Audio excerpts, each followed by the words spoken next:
ঈদ চলে আসছে, ঈদের খুশিতে দাওয়াত রইল আসিতে।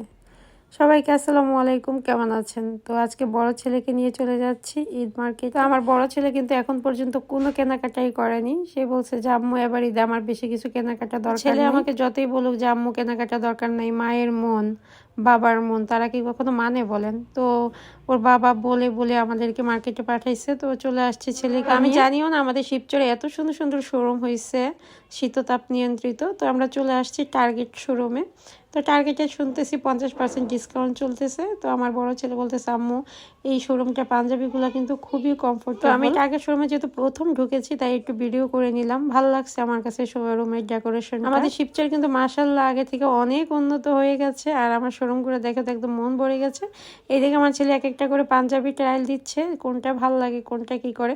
তো আমার এই পাঞ্জাবিটা ভালো লাগছিল, বাট এটা আমার ব্ল্যাক কালার চাই, কিন্তু ব্ল্যাক কালার তারা দিতে পারেনি। তো ওই জন্য আর আমাদের পাঞ্জাবিটা নেওয়া হয়নি। তো পরবর্তীতে আমরা চলে আসছি আরেকটা শোরুমে, আমাদের পরিচিত এক ভাইয়ার, বাট ভাইয়ার শোরুমের নামটা এই মুহূর্তে আমার মনে নেই তাই বলতে পারছি না। তো এই শোরুমে আমার ছেলের হচ্ছে এই পাঞ্জাবিটা খুব ভালো লেগেছে। তো আমার কাছে ভালো লাগছে, এটা আনকমন কালার। তো তারপর ছেলে পাঞ্জাবিটা নিয়েছে। তারপর আমরা চলে আসছি। তো ভাইয়া বললো যে আচ্ছা ঠিক আছে, এই যে এটা আমাদের শোরুমের। আমাদের শিবচরের খলিফাপট্টি মার্কেটগুলো কিন্তু খুবই সুন্দর, আর আমাদের দোকানের নাম কিন্তু নকশি ফেব্রিক্স খলিফাপট্টি নুরি আলম প্রোপাইটার। তো সব ভালো থাকবেন।